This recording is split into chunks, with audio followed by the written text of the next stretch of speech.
Hi guys, it's me ChazzaHD and welcome to this qualifying preview for this weekend's 2022 Japanese Grand Prix, the return to Japan and Suzuka for the first time in exactly, I think, pretty much 3 years. Great to be back at one of the best racetracks in the world. Not, in my view, the best, but it's definitely in the top 5 at the absolute least. It's such a great racetrack, and yes, absolutely fantastic to be back here at Suzuka. And obviously, this is my first stream or anything on the channel since the race day in Singapore, where, of course, in that marathon stream with the, the delay to the Grand Prix starting and all, and me and Nib, my co-commentator, covered the Singapore Grand Prix. And, yeah, that was not the greatest Grand Prix in the world, given my expectation with the weather and track conditions, but yeah, that stream feels like already quite a long time ago considering what's happened since, just in my personal life, to be honest. But yeah, not been obviously on the channel since then. Yesterday, as normal, there would have been a weekend preview for the Japanese Grand Prix, but I had uni on Tuesday and Wednesday. So yeah, there was just no way really I was going to be up to doing a weekend preview stream last night because I would have been just way too tired, and I just needed yesterday to relax and recharge my batteries for what is going to be a pretty tiring Grand Prix for me to cover, not just because of the time zones and all of that, but also the weather is going to play certainly a big role in making it especially tiring for people trying to watch the sessions this weekend. Tomorrow, qualifying should be dry. I've looked at the weather radar. I don't see how there's going to be really any rain. There might be like a very small shower, but other than that, I think it's going to be a dry, possibly or probably sunny day at Suzuka. But then looking at the radar for Sunday, and I looked at a radar from, the BBC, and the BBC radar does tend to be mostly accurate. It's the most accurate weather radar I have found out there, and I would be very surprised if we don't have quite a bit of rain for the race on Sunday. Be very surprised. Maybe not enough to have like an hour, 2 hour long delay to the race starting, but I don't see how the race on Sunday is not going to be at least wet for half of the Grand Prix, because once the race starts at, I think, 3 p.m. local time, there is quite a bit of rain around in that area. So, yeah, going to be, again, a bit like Singapore with the delay on race day. It's going to be a bit of a tiring, stressful weekend, especially for us people that, live on the other side of the world to where the Grand Prix is taking place this weekend. And does make a difference, of course, as, waking up or, being around for a Grand Prix taking place early in the morning, when normally for Americans or people in Asia or Australia, it's on pretty bad times for them. But I am looking forward to the Grand Prix this weekend, even though we could get delays on Sunday and maybe a bit of a delayed start and a few safety cars and stuff like that with rain. I'm pretty sure going to happen in the Sunday Grand Prix. I cannot not get excited for a Japanese Grand Prix. I just love this Grand Prix track. Again, it is one of the best tracks on the calendar, and I cannot wait to see how the teams tomorrow, in what should be on qualifying day, a dry running for practice 3 and qualifying. Can't wait to see how they handle the conditions, because today, or earlier today, quite a long time ago, about 10 to 12 hours ago, the teams and drivers were out there in not horrendous conditions, but pretty wet conditions at Suzuka.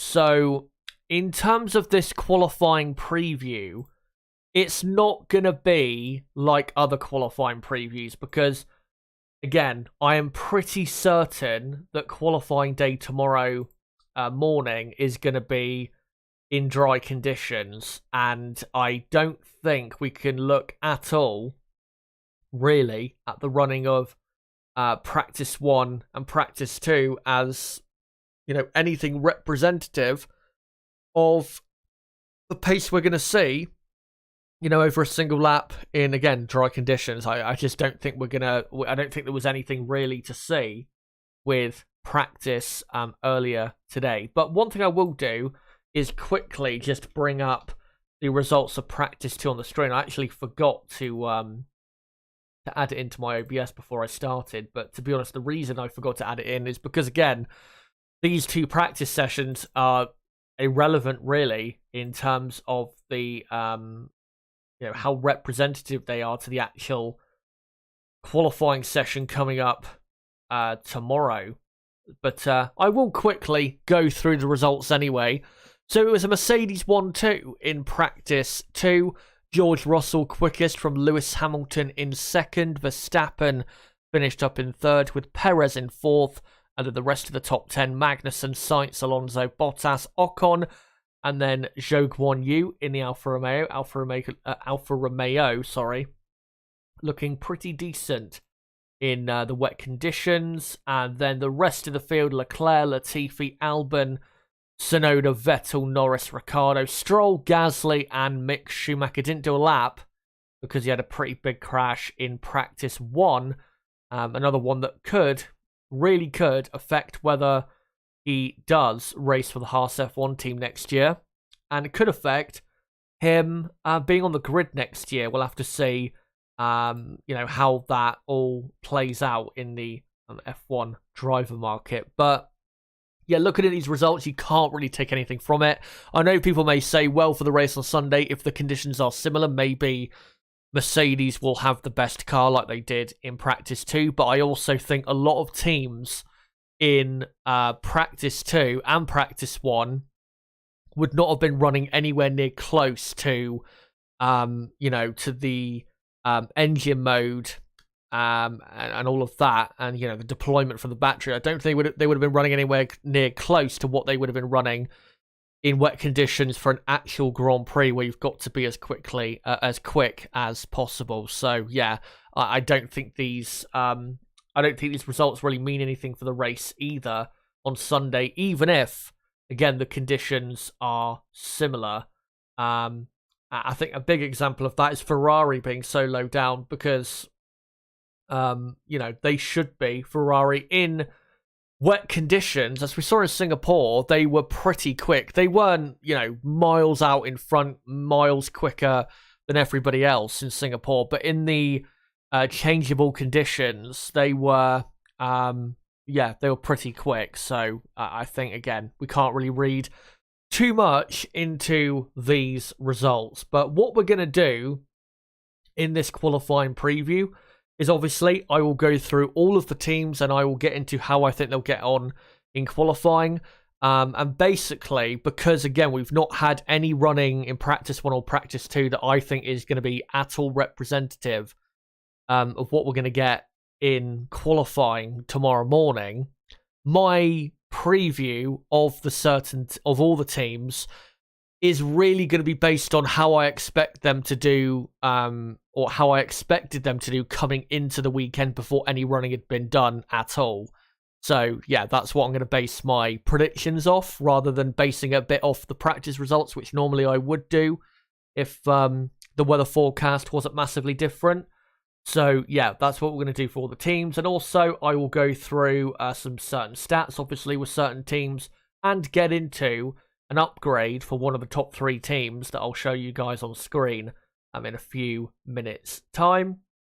And then also, I will get into the championship standings in literally just a moment, and a onboard lap of the Suzuka circuit, because obviously we have some new people around here, on the channel since we last covered the Japanese Grand Prix, but also there are people watching that may not have actually seen anything from this circuit before. So yeah, I will make sure to get into an onboard lap of the Suzuka International Circuit. But yeah, that is pretty much the plan for this stream today. And also, yeah, because of the lack of representative running so far, again, compared to the conditions we're going to get on Saturday, I will not be showing any like data from Friday, where I normally show the sector by sector analysis and the ideal laps for all the teams to show what the pace is looking like. I won't be showing that either because, again, I don't think these conditions are representative at all of what we're actually going to get. So be a bit more of a simpler stream than it normally is, but we still have plenty to go through in this stream. So make sure to stick around for my qualifying preview. And one final thing before I actually get into what I'm going to talk about tonight. What was I going to say? Oh, yeah.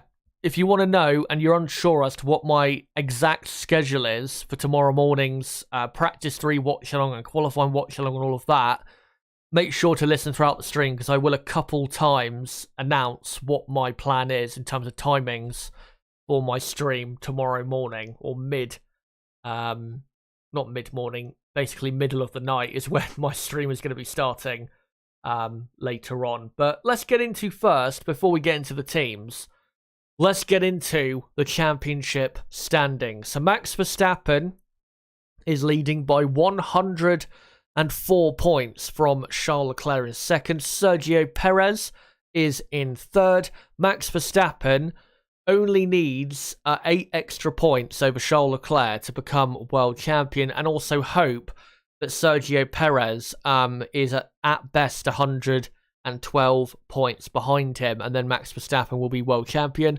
I haven't actually managed to create a permutation graphic like I did for the Singapore Grand Prix. The reason that is because I haven't actually worked out the permutations exactly as to what Verstappen needs, but I will make sure to do that in between this stream and my practice 3 watch along stream, so I can include that obviously in that stream later on in a few hours time. So yeah, Max Verstappen, like I said, he is 104 points clear, needs to be at least 112 points clear at the conclusion of the Japanese Grand Prix to be a 2-time world champion. And then you've got George Russell in 4th, 1 point ahead of Carlos Sainz, who is 5th. Lewis Hamilton is 6th on 170 points, 33 behind his teammate. And then Lando Norris is the first of the midfield runners to get onto 100 points. I've got to say, Lando has been very impressive this season in the races, just like he was last year, because even though the McLaren car has been a lot worse than last year, he's only 70 points behind Hamilton in the championship. Now, I know Hamilton has had a few, bad races or non-scores for whatever reason, or not just non-scores, but low scores in certain races for whatever reason. But to be only 70 points behind Hamilton in the championship, when the Mercedes car is miles quicker and has been quick enough at this point to be lapping the McLaren in certain races, is very impressive from Lando, I have to say. And then the rest of the top 10, Esteban Ocon in 8th, Fernando Alonso in 9th, and Valtteri Bottas in P10. And then on the constructor side, Red Bull are now leading coming into this Japanese Grand Prix by 137 points, I believe that is the gap between Red Bull and Ferrari. I don't know exactly when Red Bull can clinch the constructors' title. I haven't seen anyone mention the, again, permutations as to when or how many points they need over Ferrari, or what gap they need to be able to win the constructors' title. I think most likely, if they're going to win the Constructors' Championship, it's going to be either the next Grand Prix at Austin, the US Grand Prix, or it'll be in Mexico. Those are the 2 Grand Prix, I think, most likely where Red Bull will get the job done. And then, Ferrari are in second. Mercedes, after what was a very poor race result, they are now 66 points behind Ferrari in the championship. And unless they win a Grand Prix out of the final 5 races of 2022, I think Mercedes' chance of taking second place in the Constructors' Championship, I think their chance to get that has now passed, unfortunately. And as I'll get into with Mercedes later, yeah, it's looking pretty slim. Their chances of winning a Grand Prix before the season is over. McLaren, after a 22-point score Singapore Grand Prix, are straight back into 4th in the championship, 4 points clear of Alpine in 5th, who haven't scored a point since the Dutch Grand Prix. Alpine in desperate need this weekend of a decent result, at least, to try and get some momentum back on their side. So, yeah, Alpine need a decent result this weekend. And then for the rest of the Constructors' Championship standings, Alfa Romeo are 6th, only 15 points clear of Aston Martin, who had a big result as well, scoring 12 points at the Singapore Grand Prix. And if Aston Martin keep up their decent results as of late, where they've scored quite a few points, quite a lot of points, and had a lot of points finishes in the last 5 or 6 races, then Aston Martin probably could put a challenge on for 6th place against Alfa Romeo. So we'll look out for that to see if Aston Martin can try and get a top 6 finish in the championship, which honestly would be a very good save for them, considering how bad that car is and how bad their season has been. Then you got Haas in 8th, AlphaTauri 9th, level on points. That's also a very important fight, and there are only 3 points, the pair of them, behind Aston Martin. And Williams, of course, are last in the championship. Now, quickly before I move on to the teams, let me just quickly clear my throat properly, and then we'll get into the teams and how I think they'll get on this weekend at Suzuka.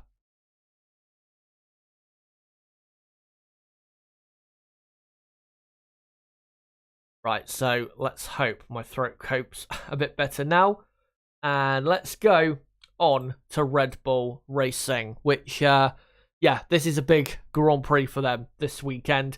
Max Verstappen has a very, very good chance, I would say, of winning the World Championship this weekend.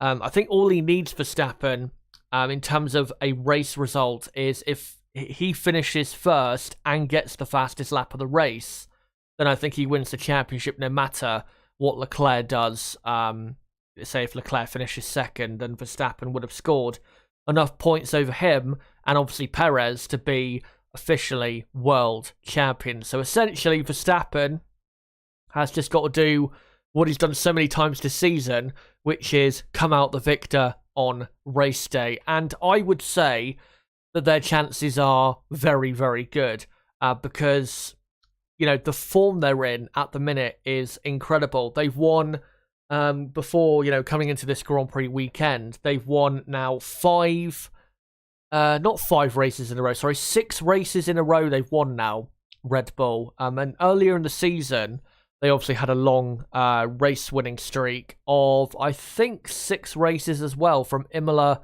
all the way until the Canadian Grand Prix.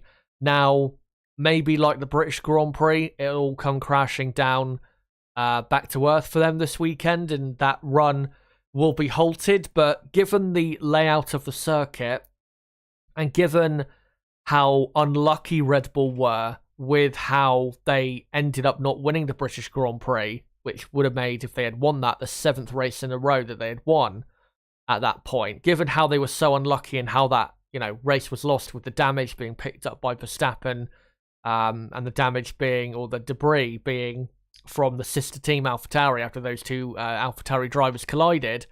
Unless something, like that happens in this weekend's Grand Prix, a bit of bad luck for the team like that, I don't really see how Red Bull lose the Grand Prix this weekend. I think in dry conditions, I think Red Bull have absolutely the best car for this circuit. Even though the first sector, it is quite tight and twisty, after the first sector, it is very high speed and flat out, really. And that's going to suit Red Bull a lot. As we've seen this season, Red Bull have had a few kilometers an hour advantage over the Ferrari team in high-speed sections of certain circuits. And the thing for Ferrari is they can't this weekend, because we're going to have most likely a wet Grand Prix. They can't combat that by taking wing off, because then it will hurt them in the race on the Sunday. So there's nothing Ferrari can do about it. They're just going to have to hope that for their side, and obviously we'll get into them in a moment, that they can gain enough time on Red Bull in the first sector, where Ferrari should be at their absolute quickest. Not necessarily quicker than Red Bull, but at their quickest individually. If they, if Ferrari can't have enough good extra pace in that first sector compared to Red Bull, then I don't really see how Red Bull lose this Grand Prix. And I think actually, with the weather forecast, it plays out so nicely for Red Bull, because in dry conditions, like I said, even in qualifying trim, I think Red Bull are absolutely the favourites for pole position. And if Verstappen does get pole in the dry running tomorrow, then even if it does rain quite a bit on the or in the race day on Sunday, does anyone really see Verstappen surrendering the lead of the race in those conditions, which we know he is so good in? I just don't see it happening. So the only way really Verstappen is stopped this weekend is if Ferrari get pole position. I don't think Mercedes will get pole position, because I just don't think their car, in dry conditions over a single lap, I just don't think it's going to be good enough to really compete with Ferrari, and definitely not good enough to compete with the Red Bull car. So if anyone is going to stop Verstappen this weekend, winning the race firstly, but also winning the championship, then qualifying, the dry qualifying session we're going to have tomorrow, is the absolute key to stopping him. Because if he gets pole position, even if again it is quite wet on Sunday, I don't see how he is stopped, because what I see personally happening is Verstappen, if he does have pole position, is I think he'll just comfortably run away into the distance, and it'll get to the point where he doesn't even need to really push that hard, given the given the pace he has, but also he won't have to take risks with how he's pushing the car because of the pace he has, and obviously not taking massive risks. And if you still have good pace with that, it does help a lot in wet conditions. So yeah, it's going to take a lot to stop Verstappen. Also, an engine problem, an engine failure, or a fuel pickup problem, or whatever he had, obviously, at the start of the season. I think a fuel line issue, was it? At the very start of the season with Verstappen and Red Bull, those couple DNFs he had. Unless that happens as well, I don't see how Verstappen is stopped this weekend. The car's too quick.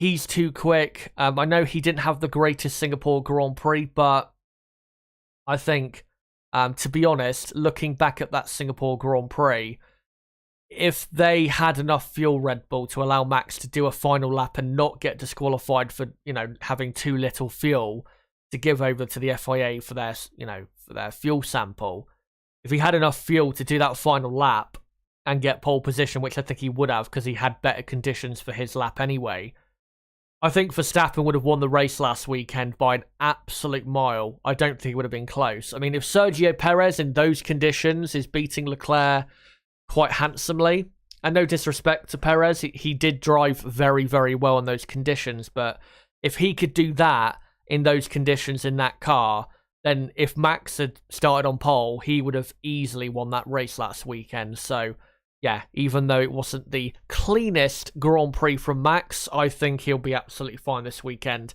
and I don't see him being stopped. My prediction for Verstappen and Red Bull this weekend is that they'll be on pole position. I'm not sure that they'll get the front row lockout in the dry qualifying. I think most likely it will be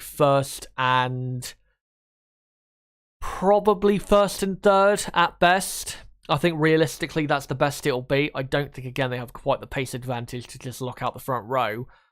And then, yeah, in the race on the Sunday, I think Verstappen wins, and I think Verstappen will win the World Championship this weekend. And it would actually be great to see him win it here because of the amount of great drivers that have won a title at Suzuka, and Honda, obviously, are still pretty much in partnership with Red Bull.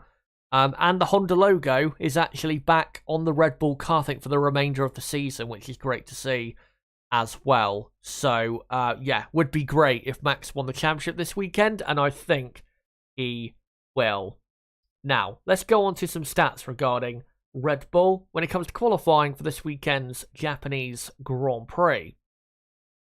So Max Verstappen, even though he's looking, I think, the favourite this weekend, he's never taken pole position in Japan, which is not really a surprise, because if you look at the Japanese Grand Prix we've had, that he's been in a Red Bull since 2016, he was never really in a car quick enough to actually get pole position. So, yeah, not really a surprise there.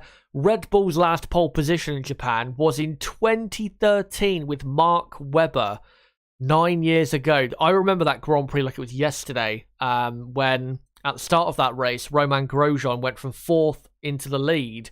And I think he led the race up until like lap 30 or lap 35, and then the Red Bulls were too quick on the, I think, alternate strategies, and they ended up beating him in the end. But yeah, that was a pretty good Grand Prix, and that weekend Red Bull were, even though they had to fight for the victory, they were incredibly quick at that part of 2013. Red Bull also, they have taken 35% of pole positions in 2022. Not quite the team on a Saturday in 2022, but given the track layout this weekend, I think it's looking pretty good for them to improve that percentage this weekend at Suzuka. But now, let's go into the Scuderia Ferrari team. And it is amazing to think with Ferrari that it's been how many races now? Red Bull have now won, 6 consecutive Grand Prix ever since the French Grand Prix. And Ferrari's last win in Austria was, I think, 3 months exactly, back in, the early-ish part of July. It's amazing to think that, and not because Ferrari have, a car that is miles better than everybody else, but if you look at the chances they've had to win since then, it's amazing that it has been so many races and 3 months since their last victory. Obviously, the French Grand Prix, they probably could or should have won. Hungary, they should have won. And then the Singapore Grand Prix as well. I think really they should have won that and took advantage of Max Verstappen being lower down on the grid. But Leclerc obviously got a poor start and ended up losing that race to Perez, really because of the start of that Grand Prix. Because I think if Leclerc had kept the lead on the first lap, I think Leclerc would have won pretty comfortably from Sergio Perez. But yeah, Ferrari coming to this Grand Prix, I think really just hoping. I don't think they've got really anything with this car this weekend that can give them the confidence that they're going to be absolutely certainly right up there on pole position or fighting very hard for it. I think they're really just in the, again, position of hoping that Red Bull are not as quick as expected, and maybe hoping for some issues for the Red Bull team, like it's happened in qualifying in the last couple, not the last couple races, but we've had a couple qualifying sessions as of late, Hungary and Singapore, where Red Bull have not quite got things together. That's really the only way I think Ferrari, even themselves, see them getting pole position. And yeah, looking at this Grand Prix, like I said, with Red Bull and whether or how any other team can stop them, the only way I think Red Bull can be stopped is if another team is on pole position, and then that other team can then control the pace out front in difficult conditions, like it should be on Sunday. And then yeah, from Ferrari's perspective, yeah, qualifying is absolutely the key. I think in the race they'll have a decent car. I don't think they're going to be like miles off the pace or anything, but I just don't think if they don't get pole, I just don't think they'll be able to to fight Max Verstappen hard enough to cause him to maybe make a mistake or Red Bull to make a mistake. I just don't think that's going to happen. And I just don't see how they'll be able to win the Japanese Grand Prix if they're not on pole position. And to be honest, if you look at this season, I mean, Ferrari, it's amazing to think with how many pole positions they've had. I think they've had 10 pole positions this year out of 17 races. And with how quick their car has been, they've only won 4 races this year out of 17. That is horrendous given how good this car is in reality. If you look at the races they've won, 3 of them have been from pole position. I know Carlos Sainz at Silverstone wasn't really leading the race out front for the entire Grand Prix, but technically speaking, he did win that race from starting on pole position. It's got to the point with Ferrari where that's the only way you see them winning is if they start on pole. If they don't start on pole, you just don't see how they can outdo Red Bull when normally, even most of the time this season, when they have got pole position, they've either outdone themselves or been outdone by the Red Bull team. So, yeah, if they don't get pole, then I don't see them winning the Grand Prix this weekend. It's pretty simple.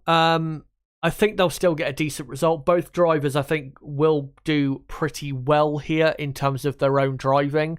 This is a driver's circuit, let's say, where, it does separate the men from the boys, this type of circuit. And I think Leclerc and Sainz, they will show their quality this weekend. They're not going to be lagging quite far behind where they should be this weekend. I think they'll be doing the best really they can, given how quick the car, how slow the car is this weekend. But yeah, qualifying is the key. But like I said, in dry conditions, I don't see how Ferrari will have a quicker car than Red Bull. I think Red Bull will have the advantage. I think if it was wet for qualifying, I think Ferrari, I would probably go as my favourite in wet conditions if it was wet for qualifying. But again, looking at the forecast and how dry it is on the forecast, it should be Red Bull and Max Verstappen getting pole position at Suzuka. So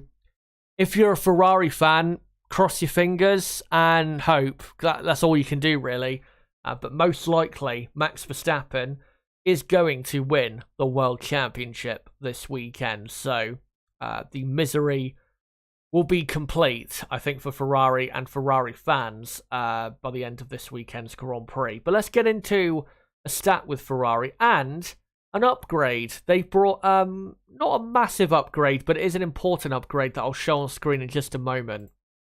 But here are some stats in regards to Ferrari and their history here at Suzuka in qualifying. So Charles Leclerc's best qualifying result in Japan was 2nd in 2019.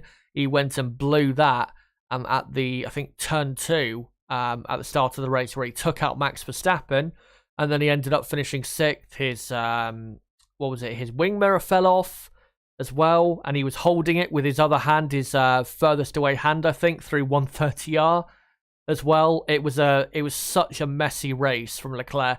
His only 2 Japanese Grand Prix have been very messy. 2018, he had that collision with Magnussen, which was all Magnussen's fault. Down the pit straight, and then he got hit from behind by his teammate Marcus Ericsson in the Sauber on the safety car restart, and then he ended up just going off track at the Degner corners and going into the wall, I think. So yeah, it's not been this Grand Prix a good place for Charles Leclerc, but let's hope that this weekend is at least clean from the Monegasque. Ferrari's last pole position in Japan was in 2019, the last Grand Prix here with Sebastian Vettel. And yeah, they locked out the front row that weekend, but Mercedes ended up coming out on top in the end. It was, a pretty embarrassing show from the Ferrari team because, yeah, Leclerc had a poor start, took out Verstappen, had all that damage, and then finished down in 6th. And then for Sebastian Vettel, he jumped the start. And then Valtteri Bottas got a better start than him and got into the lead. And then Vettel, to be honest, was lucky to finish in 2nd because Lewis Hamilton right behind was much quicker than the German in that Grand Prix. But yeah, that was the last time they had pole position here in Japan. And they are still, especially after what happened in Singapore, the team in qualifying in 2022. They have taken 58% of pole positions this year. So they do have a good record, and they've got a car that seemingly is well hooked up for qualifying, and with well hooked up for the lower fuel. But yeah, it's going to be difficult this weekend to get on pole position for the Scuderia Ferrari team. But before we go on to Mercedes, let me get into this upgrade. So they have a new upgrade to the rear floor, so you can see him. By the way, credit to Albert Fabrega. Make sure to check him out on Twitter, by the way, especially if you're Spanish speaking. He is one of the best journalists around in F1. There is no doubt about that. He is so good, especially when it comes to pictures and like, not just pictures, but pictures of upgrades for certain teams, and also doing a comparison, which he did here. So you can see here the bit of the floor that slopes upwards towards the say the diffuser of the car. That's what it looked like in Singapore. And then if I scroll up, you'll see that now it's different. It's got like a cleaner, straighter shape to it, heading up towards the absolute rear end of the car, rather than it being, in terms of its shape, a bit wider, I guess you could say, with the Singapore design, when with the Japanese Grand Prix design on the floor, it's a bit slimmer, narrower, but yeah, straighter. It's got more of a clear, defined shape to it. So that's the upgrade for Ferrari this weekend. There are also other upgrades for the other teams. Alfa Romeo have got a new front wing. Williams have got a smaller side pod, I think, on their car. And who else has got an upgrade? Maybe Haas or AlphaTauri, I can't remember exactly, but yeah. The reason I didn't show any of those upgrades, and I won't be showing any of those upgrades in this stream, is because there wasn't any pictures to compare the old part of the car to the new part of the car, which is why I haven't included that. But yeah, again, on the top here is the new floor, as it says on the top right, Jap for Japan, and then the old floor on the bottom. We'll see if this helps Ferrari. If it does, it will definitely give them extra speed in that first sector, because the first sector, in terms of your aerodynamic grip, but your aerodynamics, working properly, it's the rear end of the car, really, that needs to be working properly in the first sector, because you're going at such high speed through so many, corners, left, right, and, corner after corner coming at you, that you have to have a stable rear end through those corners. If the rear end of your car is stepping out on you through the first sector, the S's at Suzuka, then you're going to be slow. That's why Red Bull in the V8 era was so good here. They had pole position, I think, every year here from 2009 until 2013, the end of the V8 era. So, and the reason that is because the rear end of their car was planted like you wouldn't believe to the ground. So yeah, having good rear end grip through the first sector is really what is most critical. And if this floor, especially on the rear end, if it gives Ferrari, a tenth or two extra, it'll definitely help in qualifying, and maybe it'll see them get onto pole position. We'll have to see when we get to qualifying tomorrow morning. But now we'll come away from that and go on to Mercedes-Benz. And yeah, 1-2 for them in practice too. I mean, it's good from a objective point of view that they finished up first and second, but that's not going to happen tomorrow, unfortunately, for the Mercedes team. The reason is because I think with low fuel and just qualifying trim, I just don't think Mercedes have a car consistently that can be as good as the Ferrari or Red Bull car, which is why they're always a lot more competitive in the races on higher fuel, but also their advantage of looking after their tyres and keeping their tyres cooler really comes into play for them. But yeah, tomorrow, I think in dry conditions, I think they will be, I don't think they'll be miles off the pace. They'll be, respectively, probably 4 to 5 tenths of a second away from pole position. But I just think ultimately they won't have the pace. The first sector, the S's, that's where Mercedes will be at their best. Because in the high-speed corners, this Mercedes car, as we saw at the British Grand Prix at Silverstone, and in Hungary as well, in the middle sector there, where there's a lot of, long, fast corners.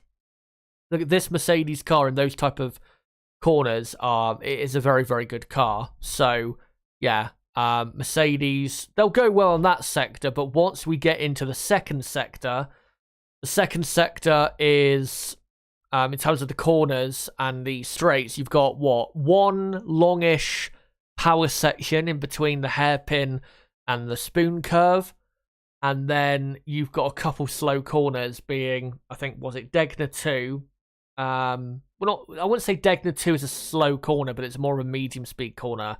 And then, yeah, the hairpin is a slow corner. And the reason I point these out is because we know, again, Mercedes struggle in slow corners. And then, after the hairpin, you have a long power section up until the spoon curve. I mean, the spoon curve, I think they'll probably have good handling through there. Maybe not in the second half of that curve, but I think they'll be pretty okay through there. But then, on the exit of that part of the track, you then have a long, flat-out section from the exit of that corner, as you know, all the way through 130R until the final chicane. And we know still that Mercedes do struggle with their straight line speed.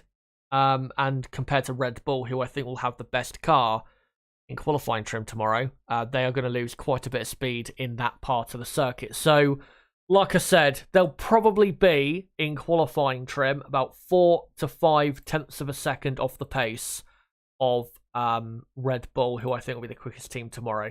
The problem for Mercedes is that it is going to be wet on Sunday. And the reason is because, again, in wet conditions, conditions where it is always hard, not just for Mercedes, but for other teams as well, to keep good temperature in the tyres, because Mercedes struggle with that even in dry conditions, and also the corners do become slower in wet conditions, and we know they don't have Mercedes an absolute ton of mechanical grip compared to Red Bull and Ferrari. They are then going to struggle in the race, when if it was dry for the race, I think they would have a decent chance at winning the Grand Prix. Not a great chance, but, a 20 to 30% chance, when if it's wet, like I expect it to be, I don't see Mercedes winning at all, unfortunately. I think the best thing they can do in the race is probably get third, honestly, given the weather forecast. So, yeah, not looking good for Mercedes in my view. If they're going to win the race on Sunday, I think really, given, again, the weather forecast for Sunday, the only thing I can see them doing in qualifying that could allow them to win on Sunday is if they qualify in the top 3, even if it's just third. If they do that, then maybe at the start of the race they could have a chance at getting into the lead and fighting for the win. But if they don't, if they don't get into the top 3 even in qualifying, then it's going to be a struggle for Mercedes. And looking at the final 5 races, obviously this weekend being one, and then the US Grand Prix, Mexican Grand Prix, Sao Paulo Grand Prix, and Abu Dhabi Grand Prix being the others. If they don't win this weekend, then the only other Grand Prix I can think of where they'll win, or could win, will be the US Grand Prix in Austin, because I think that track will suit them pretty well with, how many high-speed corners there are there. I know there are very slow corners there as well, but I think that track will help them a bit. Saying that, though, if it is as bumpy, that track, the Circuit of America's track, if it is as bumpy as it was last year, then maybe not. But if they don't win this weekend, then their chances of winning a Grand Prix before the season is over is very, very slim.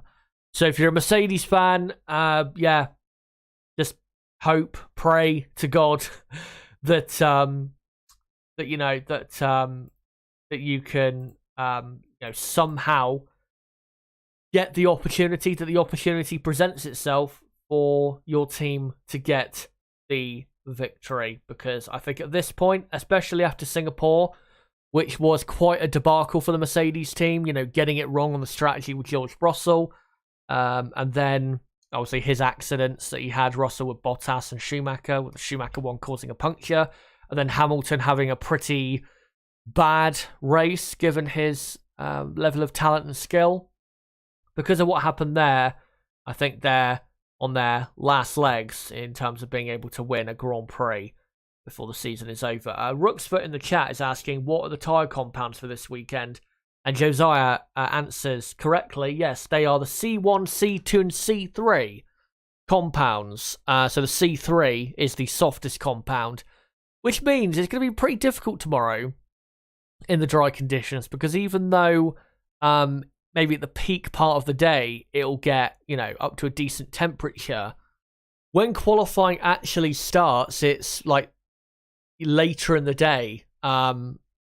Definitely, you know, the peak or the hottest part of the day, as it would have already passed by then, by the time qualifying actually begins at Suzuka. So, warming or getting those tyres warmed up is going to be very difficult. And again, for Mercedes, that is going to be really difficult to get those quite hard compounds that have been brought for this weekend, which I've got to say, I don't understand why they brought such hard compounds here. I don't know what they're terrified of. This track doesn't have really a history of, like, punctures because of tyre wear, really. I mean, yeah, the long corners here, they can wear out the tyres quite a bit, but this track doesn't actually wear out tyres as bad as other circuits where they bring, you know, softer compounds of tyres. So I don't understand why they brought the 3 hardest compounds. It should have been really a C4, C3, C2, but that's Pirelli for you. But yeah, warming the tyres up tomorrow, again, because they're so hard, that is going to be difficult for Mercedes, and they are going to have quite a struggle tomorrow at Suzuka. By the way, guys, make sure to keep your comments coming in the chat, because I am going to come to you guys in literally just a minute's time. So yeah, keep your comments coming in the chat, and I'll get to them in a sec. Just want to quickly get on to some stats regarding Mercedes and Lewis Hamilton going into qualifying here at Suzuka. So Lewis Hamilton has taken pole position at Suzuka only twice since 2009. 2009 was his first ever race here in F1 at Suzuka. And yeah, his only pole positions here were 2017 and 2018. Every other year, Lewis Hamilton failed to get pole position, which is a surprise given how great the cars, or how great a car he has had for so many years. Except for this year, of course. That he's only had pole here twice since 2009. But also, like I said earlier, this is really a driver's circuit. You'd expect the absolute best drivers to be on pole here, but yeah, Hamilton, or to be fighting for pole here and have a great record here, but yeah, for Hamilton, it's not been a great record. Mercedes, though, they have taken every pole position in Japan since 2014, except for 2019. So at the beginning, or since the beginning of the hybrid V6 era, Mercedes have had a great record in qualifying here, but I'm not sure they'll keep that up tomorrow at Suzuka. But now I will go back on to the pictures of the Red Bull, and I'll now read out some of your comments in the chat. Make sure to keep them coming in the chat. Let me know in the chat, guys, how do you think Red Bull, Ferrari, and Mercedes will do in qualifying tomorrow morning? Let me know right now, and I'll answer your comments and read out your comments in the chat. And yeah, if you are new to the channel, don't forget to subscribe for more content like this, because we do practice 3, qualifying, and race watch-alongs for every Grand Prix in 2022. Don't forget to subscribe for that content coming up later this weekend. And as well, for everyone watching this stream right now, if you have not already, don't forget to smash that like button to, of course, help out the channel. But before I read your comments out in chat, one thing I do need to let you guys know, especially new people, if you want to know what my schedule is for this weekend. So, my plan for qualifying day, I guess you could call it, even though it's going to be a bit weird, the timings on my side of the world for the streams. My plan streaming wise for qualifying day is I will be going live at 3:45 a.m. UK time tomorrow morning. So in about, what, 7 hours from now, is it? I think. Yeah, about 7 hours and 20 minutes from now, I'll be going live for my Practice 3 watch along. Again, 3:45 a.m. UK time tomorrow. And then from 3:45 till 5 a.m, I'll be doing the Practice 3 watch along. And then from 5 till 7 a.m. UK time, I'll be doing a build up to qualifying. 7 till 8 a.m. UK time will be the qualifying watch along. And then for at least half an hour after the session is finished, I will be doing a reaction to the qualifying session itself with you guys and reading out what you guys have to say in the chat. So yeah, that's the plan for tomorrow. And then for Sunday, I'm going to go live on Sunday morning at 4 a.m. UK time. Firstly, for the race preview until 5:30 a.m. UK time. And then from 5:30 a.m. until 8 a.m. UK time will be the race watch along. I'll be joined by Niblo for the commentary on that. And then, yeah, the race starts officially at 6 a.m. UK time. And then for an hour after the race finishes, I'll be live for a reaction to the Japanese Grand Prix, just so you guys know.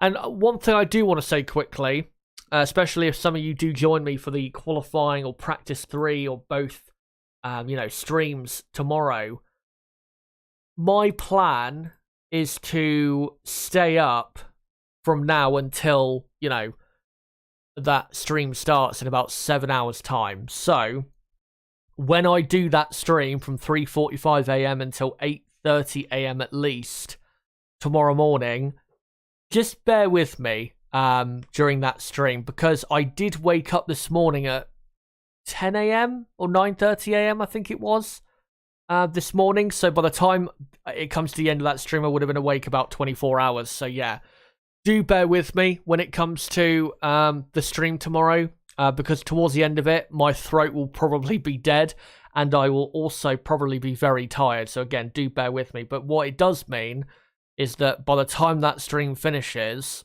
I'll go probably straight to bed, and then I'll be in a good way for the race on Sunday with my sleeping pattern, even though I'll change my sleeping pattern completely after the Grand Prix on Sunday to get it back to what it should be, because obviously I've got uni next week and I start early in the morning for that. So yeah, yeah, like I said, bear with me for tomorrow for the stream, because it's going to be towards the end of the stream. I'm going to be probably pretty tired, to be honest. But let's read out what you guys have to say in the chat. Good to see quite a few people watching at the minute. I think we just had 100 people there just a moment ago. And yeah, great to see so many of you here. And hello to everyone in the chat. Sparky Pete says, sadly, I think Mick Schumacher is done in F1 next year. I hope not. My hope is that he gets an extra year, does Mick, because I want to see with an extra year whether he can get consistently performing well. Because I think he's got the potential, Mick, to what do you call it? He's got the potential as Mick Schumacher to be a good driver, not like a top driver, but a good, like midfield driver or something like that. But I don't think he's shown it yet. So I think needs a bit more time. Hopefully Haas give it to him. But to be honest, if they do go for Hülkenberg, I do understand their reasons for them going for Nico. Even though I don't think they should. Simon says, the weather forecast suggests that the drivers can expect rain on Friday, a dry Saturday, and perhaps more rain on Sunday, although it's currently not expected to impact the race itself. That, because obviously what you just posted there would have been, I'm guessing, that you copy and pasted that from somewhere, because obviously we've already had the Friday running. But yeah, I looked at the weather forecast for Japan, and I found out where Suzuka is in Japan, like where it's placed, and yeah, I would be surprised if we don't have any rain for the race on Sunday. I'm not saying it's going to be wet for the whole race. I think there's a chance it could be dry, for a decent portion of it, but I would be surprised if we don't get rain for the Japanese Grand Prix this weekend, given again how the forecast looks. Let's have a look in the chat. Love the car design of the Red Bull. Yeah, it's a nice looking car. Simon says the car's rear end looks quite demonic. Oops says, I wish they had the white livery from last year though for this race. Yeah, it would have been nice. I think with last year, because we were supposed to race in Japan last year, but then it got cancelled. I think 2 months before it was supposed to happen, and it was replaced by the Turkish Grand Prix, and obviously that's where they brought out the white livery. So they did plan to have it at Suzuka last year, but it's sad how, with the whole COVID situation, how they couldn't do it. But maybe in the future they could try that again. It would be nice. Even though I will admit, I didn't like the livery as much as other people. I didn't think it was terrible. I just didn't think it was all, I didn't think it was like this amazingly sexy thing. I prefer the normal Red Bull livery to that white livery, to be honest, but I will admit it was, a decent looking livery. Simon also says Suzuka is one of my favourite race circuits along with Spa and Silverstone. Yeah, it's definitely right up there with those circuits. Sarah Garra says at least Ferrari have had 5 consecutive races where 2 cars finished, so there's that. True, reliability's been pretty good for them since the summer break, but yeah. Still no victories since the Austrian Grand Prix. They're regarding probably Ferrari's best season of the Binotto era so far. Yeah, but I think that says it all, really. With Binotto and just the way Ferrari are at the minute, that this is their best season since he took over as team principal. And look just how much of a joke they've been this year. Again, it's quite sad. If I can find some other comments here. Josiah says this track is abrasive though, which helps warm the tyres. And then Oops says, or overheat them, and then Josiah says true, but in Merck's case that's probably a good thing. Yeah, it is a bit of an abrasive track surface, but again, because it's the temperatures I think tomorrow are not going to be that high, or as high as they could be for a Japanese Grand Prix weekend, even if it's going to be dry, or it will be dry, I'm pretty sure of that. And with it being the 3 hardest compounds, I still think they will struggle to a certain extent. I mean, maybe not as much as I'm expecting, but I think it could be similar. Maybe not as bad, probably not as bad, to be honest, but I think it might be similar to their struggles at Spa, where you remember it was pretty cool for how it is normally at Spa, and they struggled a lot warming the tyres up, and they ended up qualifying, I think, 7th and 8th, and were pretty slow. I think they were like almost 2 seconds off pole.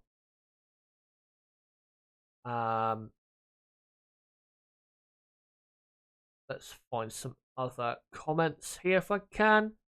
Josiah says Hamilton winning Brazil easy. The spirit of Senna will run through him. I think even in Interlagos, I just think even in the wet, it will be very hard for Mercedes to win there, because in the middle sector in Interlagos, you have quite a lot of slow pedestrian corners, which the Mercedes car doesn't like. And then the high-speed sections are not high-speed corners, they're straights, pretty much. So yeah, Interlagos, even though, as well, the track, in terms of how long it is, or short it is, rather, they won't be as far behind, say, Red Bull as they normally would be, but I actually think that track is quite bad for them with how the characteristics are there. Anders Ericsson, will Haas be able to fix Mick Schumacher's car before FP3? Yeah, they will. They will. I mean, I didn't actually see the crash because I didn't watch practice from yesterday, to be honest. What do you call it? But looking at the what his car looked like after, yeah, they'll be able to get that fixed easily. Or the running coming up later. Who do you think, asks Seirugara, has been better in 2022? Carlos Sainz or Sergio Perez? Perez, for sure. I think what Perez, even though he's had a few races here or there this season where he definitely could have done better and was lacking quite a bit compared to his teammate, I think this season Perez has done a great job. Won 2 races, not just won 2 races, but he's won those 2 races at very tricky street circuits, Monaco and Singapore, and in wet, dry, changeable conditions as well. I think he's been brilliant this year, Perez, and he's done exactly what Red Bull have wanted and have asked from him. He's been the reliable, loyal, say team number 2 driver, and he's done a great job. For Carlos Sainz, I think Carlos has had a few races this season where he has shown the potential to be right up there with his teammate, but most of this season I think Sainz has been just lacking compared to Leclerc, and I think mentally Carlos hasn't really coped this year with performing at the very front of the field. Hello to Moas in the chat, says yo.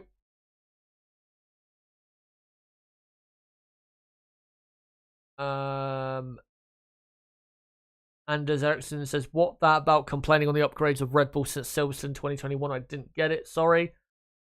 You might be talking about the, the cost cap thing, where it was believed that the FIA on Wednesday were going to reveal the findings as to if any teams had gone over the budget cap for 2021, and they then announced on Wednesday that it was delayed, those findings, until Monday, the day after the Japanese Grand Prix. So I am doing a stream, by the way, on Monday, so I will be covering that and anything else from, say, the Japanese Grand Prix, and any news that's happened over the weekend. So just to let you guys know that as well, I'll be live at 6 p.m. UK time on Monday evening for that stream. But yeah, Monday is now the date that apparently we're going to hear about what's happened with Red Bull and Aston Martin and whether they've gone over the budget cap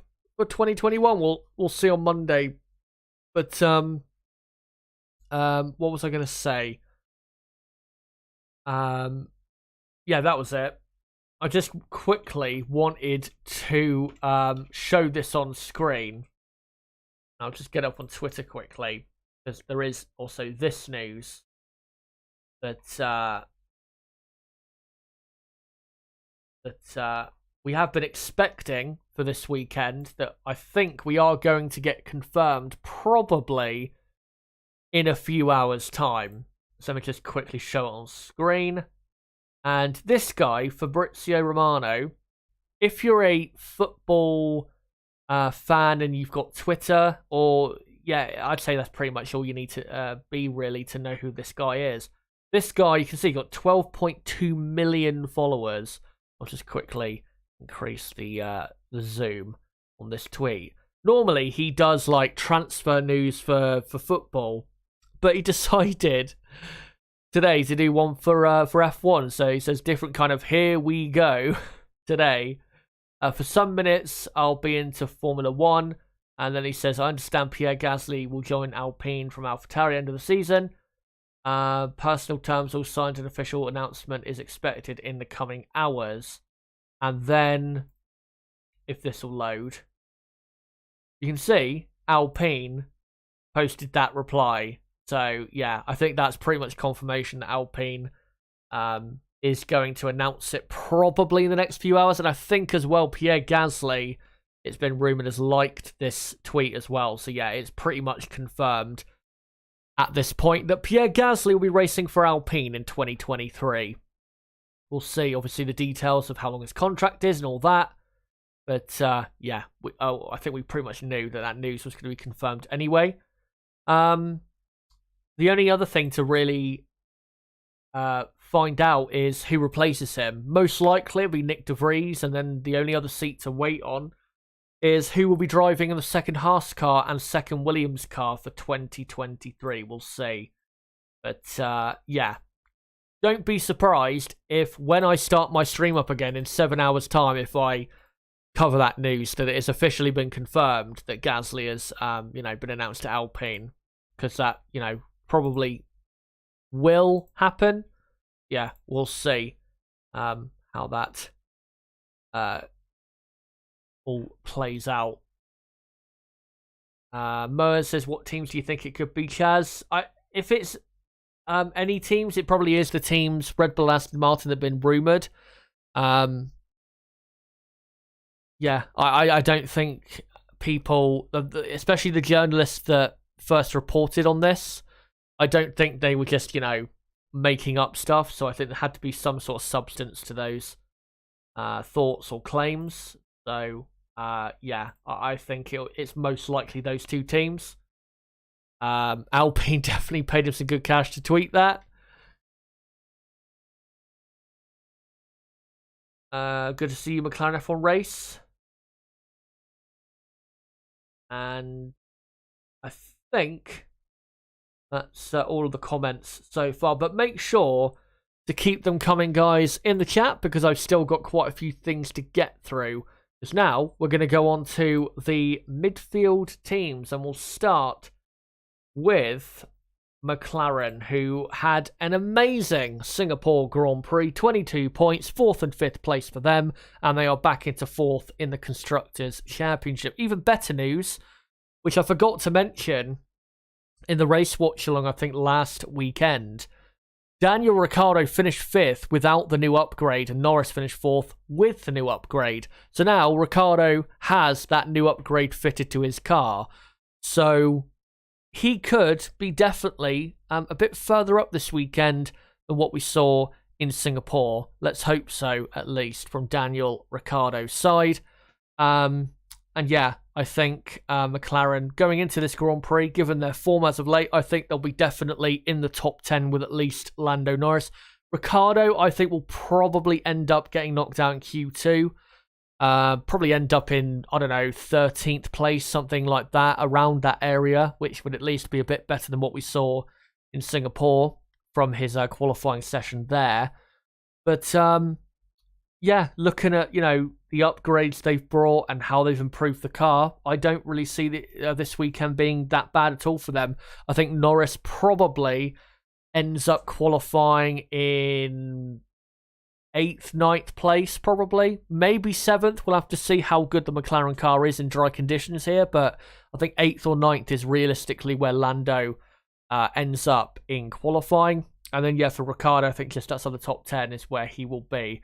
But looking good for McLaren, and it'll be interesting to see in the dry qualifying how good this upgrade is around this track, and just how quick they are compared to the Alpine team, their main rival for 4th place in the championship, who, coming into this Grand Prix, and we'll go on to them now, are in need of a big result, because going into the Singapore Grand Prix, Alpine had an 18-point lead over McLaren, then had a double engine failure within, I think, 5 laps of each other, did Alonso and Ocon. And then, yeah, McLaren eventually ended up getting 4th and 5th, and it was a disaster, the Singapore Grand Prix, even worse than what we saw at Monza for the Alpine team. And this weekend, they need to at least, score 4 or 5 points, really, for this Grand Prix as a team. Alonso, I think, in the quicker Alpine, I guess you could say, I think he will probably be in 7th or 8th place in qualifying. As long as the Alpine car is working fine and Alonso doesn't have any issues, I think he'll be absolutely fine to get into the top 10. Verstappen, Ocon, I think he will probably get into the top 10 as well. Hasn't raced here at Suzuka Ocon since 2018, same as Alonso as well. But Ocon, in the 2 races he did for Force India / Racing Point here, he was pretty competitive here. I think was solidly in the points. In, I think, 7th, 8th place, something like that, was Esteban Ocon. So he does have some pretty good form around here from the past. So really, both Alpines should be... if you're Alpine, you've really got to set the expectation as both cars getting into the top 10, I would say, because not only are the 2 drivers pretty good around this circuit, the car should be in dry conditions suited to this circuit because it is a bit higher speed than what we see, obviously, in Singapore. So Alpine, they cannot afford to have another weekend like they had in Singapore. If they have that again and McLaren score like another, I don't know, 8 to 10 points at least, then Alpine are in big trouble. They are in big, big trouble because after this weekend, there'll only be 4 races to go and they'll have to pray that they can absolutely nail the last 4 races. But they'll have to also pray for, what do you call it? They'll have to pray for, I think, some luck, really, to fall their way in this battle for 4th place in the championship. But yeah, in qualifying, I think Alpine will probably have a slightly quicker car, given the layout of the track, but it's going to be close, there's no doubt about it, between Alpine and McLaren. Another thing to add, though, is Alpine had a new floor upgrade in Singapore. I don't think we necessarily got to see how good it was. Same with McLaren also. I think their new upgrade that they brought at the Singapore Grand Prix, that they only brought for Lando Norris, I don't think we necessarily got to see the best of it there either. So, be interesting to see how those 2 upgrades work for the 2 respective teams this weekend. Next up is Alfa Romeo. The only thing really to say with Alfa Romeo is they have a new front wing for this Grand Prix, which they have said they hope will be a bit of a step forward and will be able to put them also in the position they were in earlier in the season. Maybe not, solidly in the top 10 like they were, but at least competing better for being in the top 10, because Alfa Romeo have been, certainly on a Saturday, pretty slow compared to what they've been like at times on a Sunday. So, yeah, let's hope that the new front wing does something for them, because even though Aston Martin are now up to 7th and only 15 points behind them, and there's definitely a decent chance they could catch Alfa Romeo, my hope is that Alfa Romeo do finish in 6th in the championship, because it would be, I think, a very good story to see Alfa Romeo finish in 6th place, because they've been struggling for quite a few years, Alfa Romeo. Even a few years ago, they were struggling financially and didn't even know if they were going to be on the grid still. So if they were, for this year, to finish in P6, that would be, I think, a pretty good season and a very good effort from the boys and girls at Alfa Romeo. So we'll see how that new upgrade works for them. For Haas F1, they weren't too bad in the wet running with Kevin Magnussen in practice too, but I don't think this circuit really is going to see them, right up there in the midfield, to be honest. I think really since this new upgrade that they brought in Hungary, Haas have been pretty slow at these higher speed tracks. Monza, for example, where you would have expected them after the Austrian Grand Prix, another high speed circuit, for them to be pretty quick. They were probably one of, if not the slowest team there.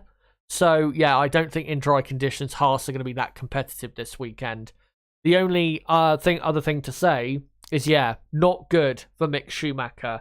His crash from practice 2, or was it practice 2 or practice 1? I think it was practice 1, actually, where he made that mistake. Let me just quickly on to racefans.net, because I wanted to read out a comment from Gunter Steiner, who had some things to say about what Mick Schumacher did in practice. He said, quote, "It's disappointing because we just went out to do a race start, so we get data for Sunday, And then on the way in from the race start, Mick crashed. The car aquaplaned and crashed into the barrier and damaged the car quite heavily. And then he said, obviously at the time, the whole front end is broken, but we have to change also the chassis because we are not sure if there's a crack in it or not. And you cannot take any risk. With the chassis, there's nothing changed in any way, except that maybe we could have gone out in FP2 for 10 minutes, but that's not important. It's better to be 100% safe that the car is in good shape for tomorrow. So we have to change the chassis and whole front end of the front wing and the nose. Very frustrated was Gunter when it came to that. And he has every right to be because, for Haas, it's, having big crashes and having all the expenses that come with it, having to pay for the damages, it does hit Haas a bit harder than other teams. So it is very frustrating that for the third time this season, Mick has had a pretty big crash.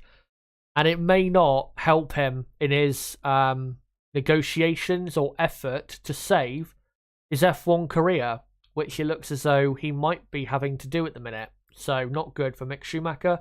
Obviously, this is the first ever race weekend in any series that Mick, I think, has ever done at Suzuka. I think he may have driven a car here before for like a show car, like maybe one of his father's old cars, but I don't think he's actually ever properly raced here before.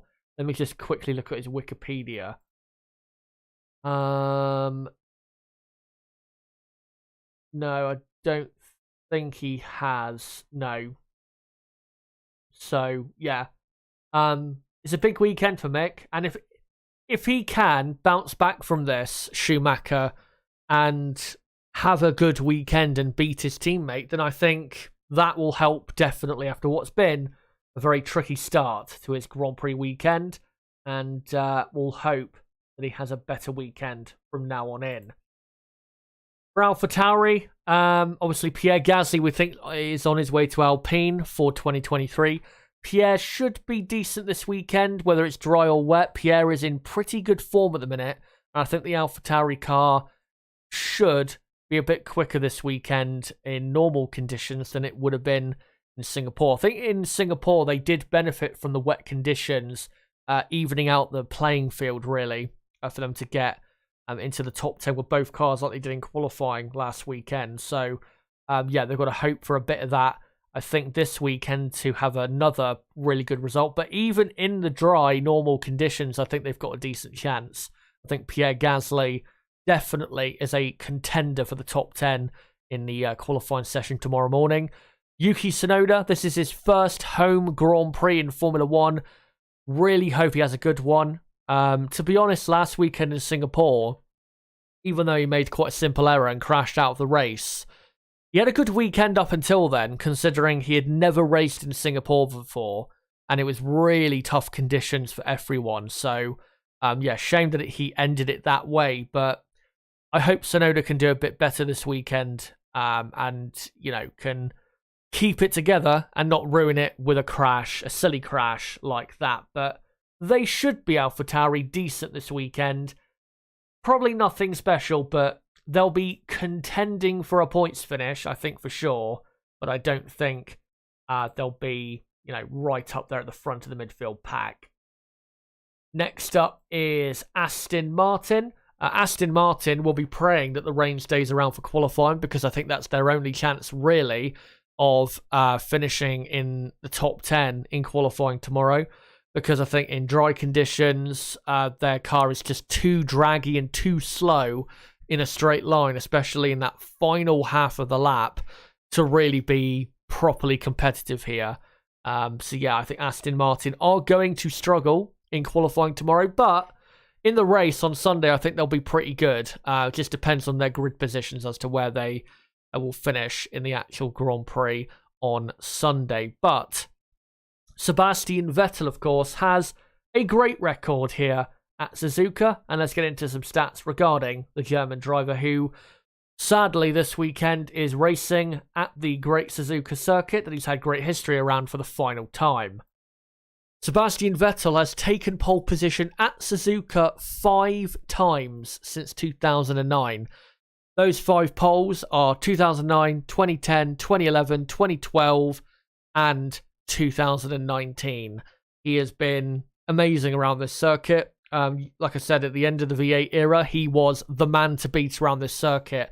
Not just because the car he had was the best for this circuit, but he was so incredibly good with that car as well, and throwing it at this and attacking this Suzuka circuit. So yeah, if the car is working for him this weekend, watch out for Sebastian Vettel, because this is definitely a good place for him. And like it says there, Vettel started on pole at the last Japanese Grand Prix we had back in 2019. And finally, we will go on to Williams. I think in the dry, I think they've got a decent chance of a Q2 appearance with Alex Albon. Thankfully for Albon, he has raced here in the past.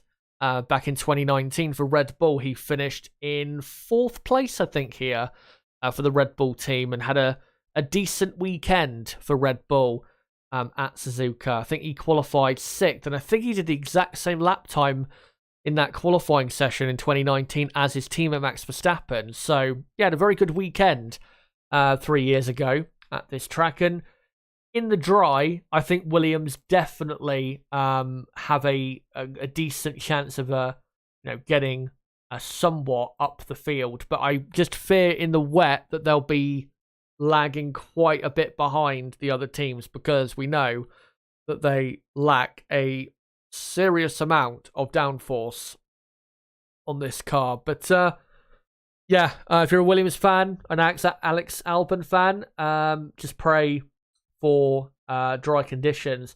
I'm not going to show it on the screen because I can't, because I would get copyright struck to hell.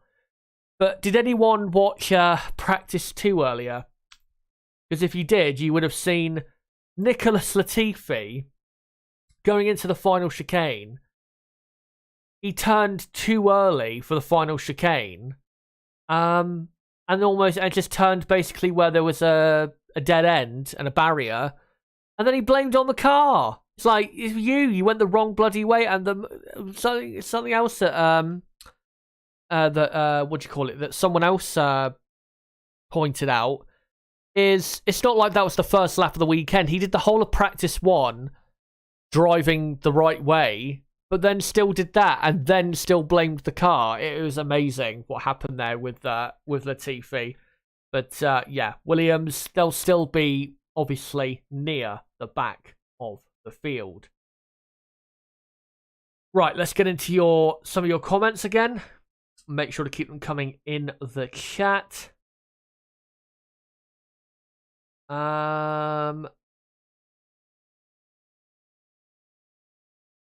Let's have a look. McLaren F1 Race has been asking a couple of things in chat. Let me just see what he's asking. Let me just try and find it quickly. You may have said already, is Nib on this weekend? It'll be humane time for him, guessing he's in Oz. Yeah, I'm pretty sure, I'm 99% sure that Niblo will be on this weekend with me. And he will be pretty pumped up, because he'll be able to watch a Grand Prix in daylight for the first time since the Australian Grand Prix, where the Grand Prix, obviously, that he attended in Melbourne back in 2nd weekend of April. But yeah, he'll be on this weekend, I'm pretty sure about that. And he will probably be more lively than I will, to be honest. Let's find some of the comments here in the chat. Make sure to keep them coming if you've got any more comments you want to put in.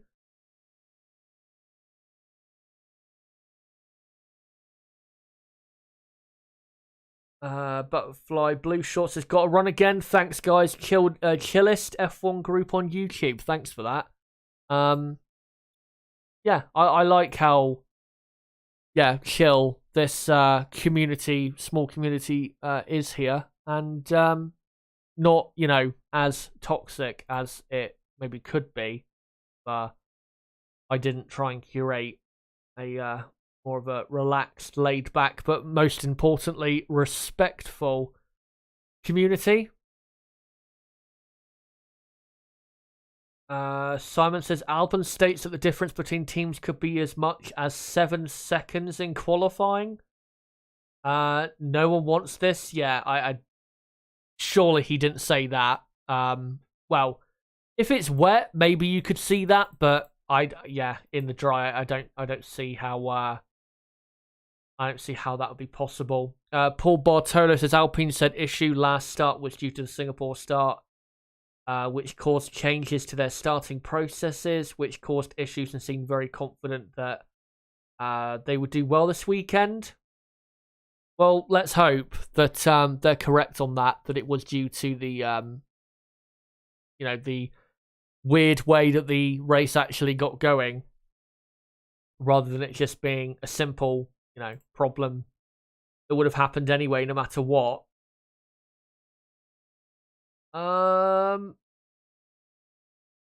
Rook says, Niblo, Chaz's co-commentator on most race days if he ain't watching tennis. That was only for one, I think, race. I think that was for Austrian Grand Prix, I think it was, because the Wimbledon final was on at the same time, which, to be honest, I don't blame him not being on, because one of the people in the men's final was an Australian, so I don't blame him at all for missing that watch along. One thing to say, obviously, I haven't asked Nib about it, but this weekend's watch along might be the last watch along he's on until maybe Brazil. The only reason I say that is because I know it is difficult for him to be on and a part of the stream for the North American races. I think most of the North American races I've done for a watch along on this channel, he's not been a part of. Not because he doesn't want to, but because of the timings of the sessions for him are so horrendously bad. I remember Canada earlier this year, he couldn't come on because, it was on at just a really bad time for him. And I think 2019... Well, no, last year, I think Mexico he was on. But I think 2019 for the US Grand Prix he wasn't, but he was for the Mexican one. So he might, the next 2 races after this weekend, I wouldn't be absolutely sure he's going to be on both the US Grand Prix and Mexican Grand Prix watch-alongs. He might just be on only one of them. Again, though, we'll have to see, what he says. Obviously, I hope he's on for all of the remaining watch-alongs, but I think the US and Mexican Grand Prix for him start at 4 a.m, 5 a.m. It's quite bad times for him. Moa says, imagine paying millions of dollars to drive an F1 car just to get absolutely toasted and mocked by his fans. Let's find one final comment. But let me just quickly read out this comment from Catus Phoenix, who asks, what are your predictions for the outcome of Red Bull in the cost cap situation? I can't really say. The reason is because I don't know if they have overspent. I don't know how much it is by. It depends really on if they have overspent, how much have they overspent by, as to what the punishment should be. My prediction is they'll just get basically a slap on the wrist. It'll be a fine and a slight reduction in wind tunnel time. That's what I think will happen. So that's my prediction. But what do you call it? If what do you call it? What was I going to say?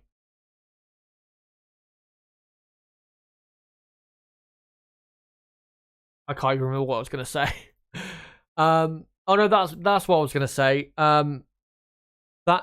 My punishment for Red Bull would be, it has to be based on how much they've overspent by. You can't just punish them really heavily if they've overspent by an absolute smidgen.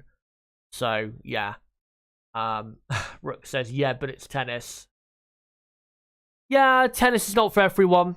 I personally, I love tennis. I find it so interesting and exciting, to be honest. But it's definitely not for everyone. Tennis. It's more of a it's not like a sport that like football for say us Europeans, where it's a lot easier maybe to get into compared to tennis. But I think one thing I am going to do before we get to the end of this stream is I'm going to get into an onboard lap of this circuit, the Suzuka International Circuit. That, of course, the Grand Prix is being held up this weekend. And here it is, the track map firstly. And yeah, what a track it is. You head down the pit straight, as you can see on the far right-hand side of your screen, into turn 1 and 2. Very fast entry into turn 1 and 2. And then you go into the S's of 3, 4, 5, 6, and 7. Probably, I would say, from my view, or my opinion, it's my favourite, or I think it's the best part of a racetrack there is, the Suzuka S's. I just absolutely love watching cars go through there, dry or wet conditions, because it is so tough, but it's so satisfying and exciting seeing cars go through the Suzuka S's. Then you go into turn 8 and 9, the two Degners, which are two incredibly tricky corners. You've got to attack the life out of those corners, but if you get it wrong, you end up in the barriers because the gravel trap is very close by. And then up to turn 11, the hairpin. And then after that, the track becomes quite simple, or a lot more simple. You have the hairpin, then an exit, and then quite a long, or a bit of a long acceleration zone up to turn 13, the spoon curve, which is quite a tricky left-hand corner that you've got to be very precise in going into turn 14. And yeah, you've got to attack that part of the track also to get the lap time out of the circuit. And then you have a long acceleration zone from exit of turn 14 all the way to the final chicane of turn 16 and 17. Turn 15 is obviously 130R, which is flat out. And then in the dry at least. And then, yeah, turn 16, 17, the final chicane. Critical, of course, to get a good exit from that final chicane to have a good lap at Suzuka. But what does it actually take to have a good lap at Suzuka? Well, yeah, let's get into that now by looking at an onboard lap of the Suzuka circuit, and let's get into it now. This is an onboard lap, as you can see, from a Super Formula car of Alex Palou, I think it is, who races now in IndyCar, but this is back when he was in Super Formula. As he comes now into turn 1, you can see just how quick turn 1 is. By the way, you will notice these Super Formula cars are mentally quick compared to other racing series. And then he comes into the S's now, and just look how beautiful this part of the track is. And again, every corner through this S's, you've got to attack every corner. If you leave time on the table, or space, or track space on the table, and you don't attack that part of the track, you will lose a lot of time. Then into the first Degner, you've got to attack there, but you can see the gravel trap quite close on the exit. And then again, attacking on the second Degner as well. Then into the hairpin. Very interesting hairpin, because you can take two different lines. Alex here takes the more of the inside line, but you can go a bit wider there and get a decent exit and just forget about searching for the apex, as he now goes all the way to the spoon curve. And again, attacking the inside of the corner there, very important. And getting the front end absolutely on point there, very important as well, as he now begins the run to 130R. And the end of the second sector point, by the way, is just about there. And then you're into 130R, which is flat out not quite the corner it used to be before 2003, where they remodeled it. And then into the final chicane. And yeah, attacking the two bits of curb, important. And then getting a clean exit, which is difficult at that final chicane, is critical for getting a good lap. And that is a lap around the Suzuka circuit. And yeah, what a track it is. And you can see as well, those Super Formula cars, they are mighty quick. I think if any of the F1 drivers were allowed to have a go in that in one of those cars, I think they would enjoy it quite a bit, because they are pretty quick little cars they are. Count Blah in the chat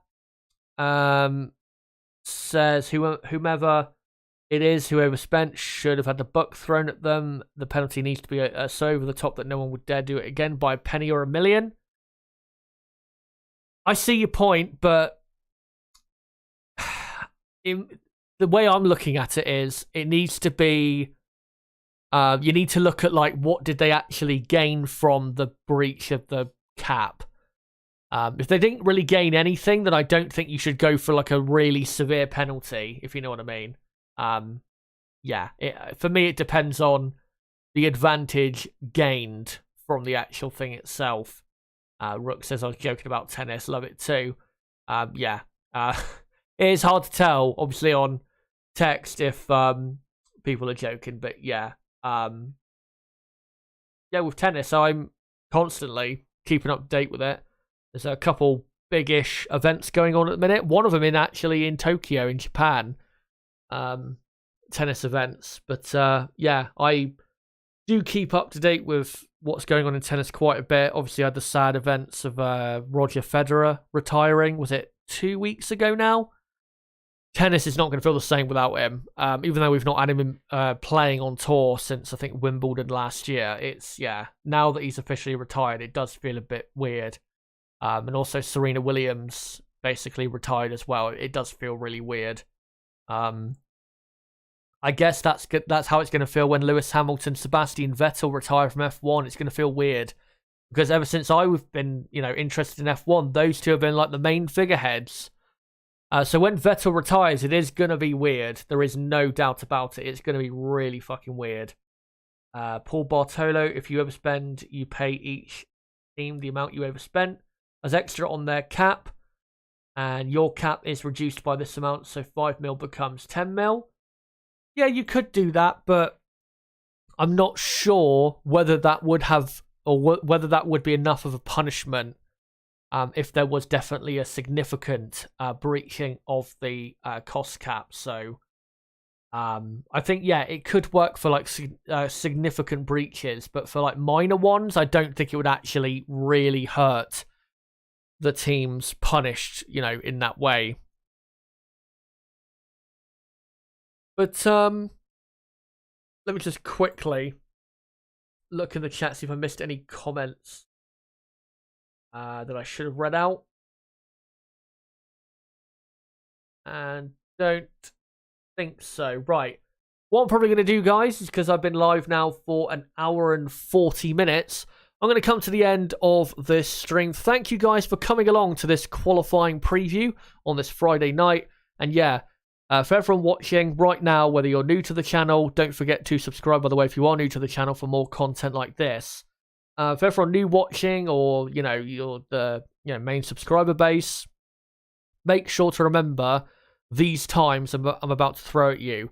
I will be live tomorrow morning at 3:45 a.m. UK time for, firstly, the Practice 3 watch along from 3:45 a.m. until 5 a.m. UK time. Then from 5 a.m. till 7 a.m. it'll be the build up to qualifying. 7 a.m. till 8 a.m. UK time will be the qualifying watch along, and then 8 till at least 8:30 a.m. UK time, I'll be doing a reaction to qualifying itself. So for everyone watching right now, make sure, if you can, join me for that in a few hours' time. I think just under 7 hours' time is when I'll be going live for the Practice 3 watch along. So yeah, if you can, make sure to join me for that. And again, if you are new to the channel, don't forget to subscribe for more content like this. And for everyone watching right now, if you have not, before the stream is finished, make sure to smash that like button. Also help the channel grow.